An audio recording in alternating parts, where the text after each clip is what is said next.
Dr. Ron Gold from the School of Psychology at Deakin University in Victoria, Australia.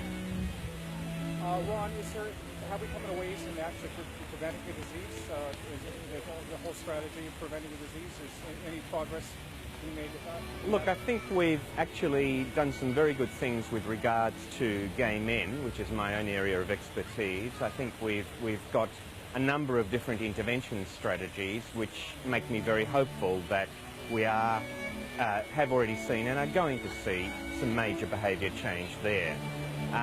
That doesn't mean we can afford to be complacent. There are still, it is clear, a great many gay men, and especially I think young gay men, who are still engaging in high-risk behaviours, and will have to keep fighting this particular battle with very great diligence in the years ahead. What do you think of Vancouver? Vancouver is beautiful, and it is great to get it out of Melbourne in the winter.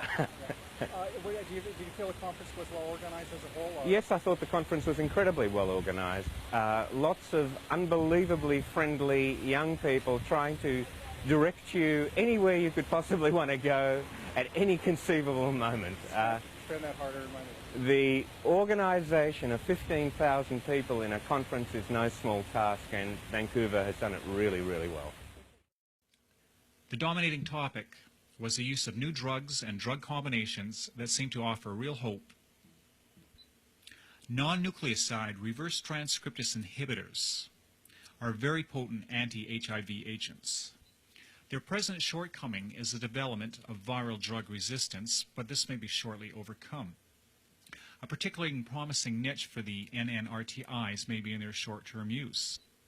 Examples being acute HIV infection, accidental exposure to HIV, a particular problem with healthcare workers, mother-to-infant transmission of HIV. In these situations, drug-resistant development would not pose such a problem even if the NNRTI monotherapy was employed. However, it is likely that it would be preferable to use the NNRTI agent in combination with other antiretrovirals. Another advantage of this present class of drugs is their lack of toxicity in comparison to previous HIV agents. Side effects reported have been skin rash, elevated transaminase levels, and gastrointestinal disturbances. These side effects usually occur within the first several weeks of therapy and may be dose limiting.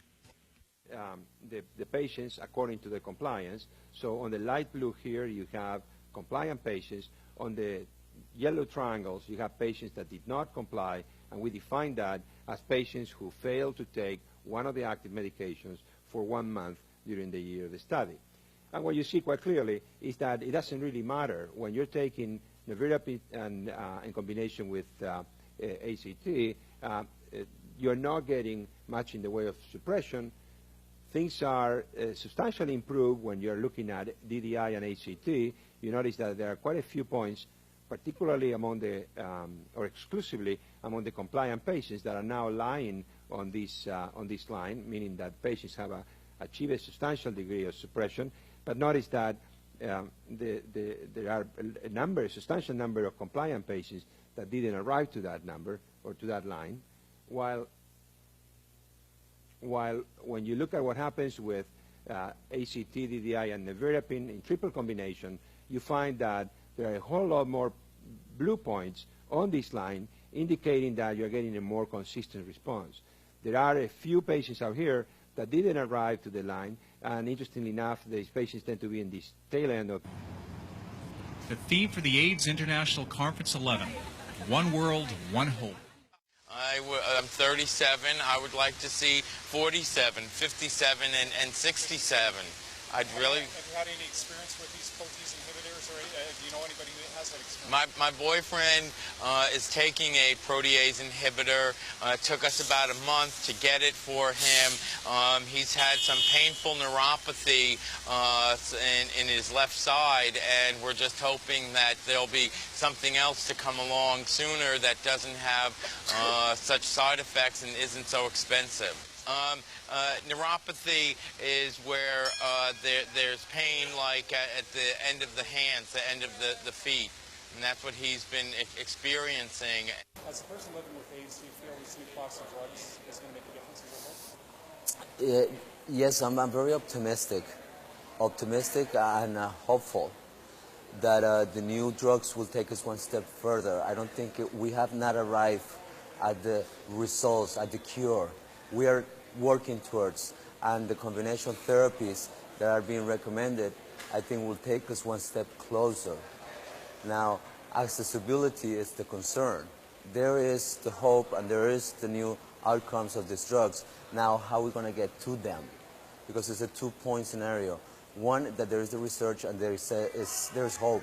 As a person living with AIDS myself, I'm involved in that triple combination. I have felt much better, much energetic. I'm taking the triple combination. But then there are people that are even living within the United States that doesn't have no access. So the question remains, whose will and whose hope? Well, what is the triple combination? Oh, you want me to endorse it? I know the names are difficult. Well, it's been said that the triple combination, and it's recommended that we do AZT, 3TC, and siquanavir. Therefore, that is one protease inhibitor and two antivirals. Siquanavir was one of the first ones. Now, now we have more protease inhibitors to choose from. So as long as the therapy includes a protease combined with another kind of antiviral, such as AZT, 3TC, D4T, which it might be the perfect combination. It is a combination therapy, a cocktail. New drugs or these combinations is really, they need to be controlled. They're very high prices. The cost for a protease inhibitor for an individual for a year can run in the thousands of dollars. How many thousand? It's about $9,000 to $10,000 per the protease inhibitor alone. Now, this can be very alarming because can create, I mean, for the insurances or for the departments of health who can go bankrupt overnight. I mean, there are more people with AIDS becoming infected and people are developing opportunistic infections. People need to enter early treatment, what they call that we have to enter early treatment. So, but economically, that means also that we are going to be faced with an economic situation because of the high cost of these drugs. Are you a little, do you feel that the drug companies are actually taking advantage of people AIDS? Well, I don't believe that the drug companies are taking advantage of us. What we need to do is do some price regulation. We need to, as people living with AIDS, as organizations, as industries, to monitor and have some control over the pricing. The pricing must be regulated because how expensive and how high can it get? And especially as all of us struggle with gaining access to these new drugs for our patients, I think there's no person who fights harder than Julio for his patients here in Canada. They have just recently completed a study of antiretroviral naive patients with non-nucleoside activities with some very exciting results, and Dr. Montano is going to share those with us right now. Thank you, Mike.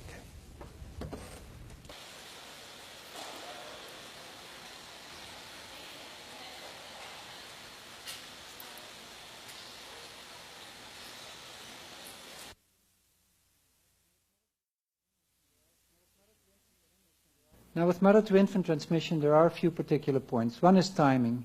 Because of the resistance issue, if you would use these drugs as monotherapy, you could only use them for a very short period, which means you would have to target the use around delivery. Because if you would start too soon, the virus would have become resistant by the time the mother delivers, which is the time that most transmission of HIV from mother to infant occurs, and the drug would be useless. But of course you could overcome that by using them in combination. Well, I think we have seen a lot of encouraging news about these new treatments. And for those people who can afford them and live in countries where the medical system allows them to take them, I think there's new hope. But this is a world conference, an international conference, and there are 95% of new infections are in countries that are poor. And for them, these drugs are a a pipe dream at the present time. They do not get them. If they got them, if they were to obtain them, they wouldn't have the resources to buy them. If they got them for free, they wouldn't have the medical systems to really get them to the people who are sick. So for them, I think the perception of the conference is quite different. It is like there's a lot of cruelty in that view, in that you have hope for somebody else, but not for yourself. Do you think the drug companies are taking advantage of the poorest of the poor? No, I don't think so. I think bashing the drug companies will get us nowhere. There is, of course, the deeper problem of the lack of balance in economic resources between the North and the South, and the fact that the solutions that we have are necessarily expensive. Even if drugs cost half of what they cost, and drug companies wouldn't make any profits, that would still be much too much for most countries in Africa where most infected people are. So I think for the next conference we'll have to move on to other solutions, cheaper drugs, easier to take, and vaccines. Here he showed you the data that the compliance of the patient helps to determine which of those routes the patient will take. So what we need to do is use this drug, which is potent, and this class of drugs are potent drugs, but that potency is reversed very quickly with just a single mutation, and we have to decide which strategy and how to use these drugs, because once that mutation has emerged, we can't reverse the evolutionary pathway that has been selected. And I can tell you that our experience with nevirapine-resistant virus in patients who have stopped the drug, it's a very fit virus, and the first dozen or so patients we've looked at, none of them reverted in the first year or so being off drug. So this decision of how to use the drug and what strategy is a critical one. I'll stop here and let our chairs decide how we want to proceed. Thanks. Yeah, they've talked about new drugs, but I don't know whether there will be any help to our people because we don't have access to those drugs. I wish we could have access to those drugs. It could help a lot of people in Africa. Are you having a good time while you're here? Yeah, I am. Really good time. Vancouver is a beautiful city.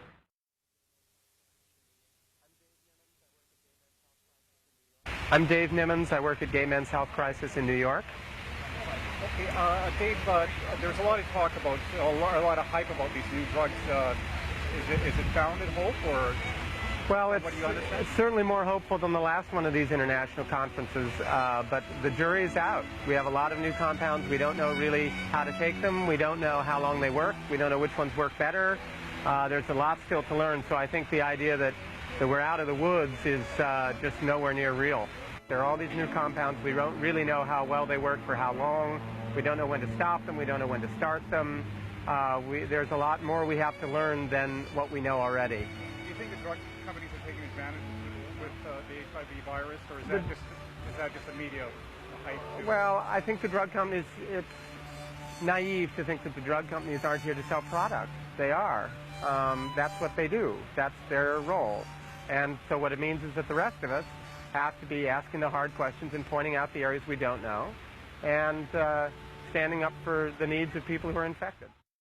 I'm a person with HIV for 11 years now, and I came to this AIDS conference to say that the cure for transmission of AIDS in the gay community is here, and it's called the reality condom. They call it the female condom, but I use it during anal sex because it prevents the spread of HIV, and I've been disappointed that the conference hasn't focused on prevention of AIDS in the gay community, and that we're all afraid to talk about the rectum. And if we would have an honest prevention campaign in America and guys didn't contract HIV, then they wouldn't need protease inhibitors. They wouldn't need the nucleoside analogs. But it seems as though a lot of the drug companies want to keep guys infected and get more guys infected with HIV because then they make more money off their drugs.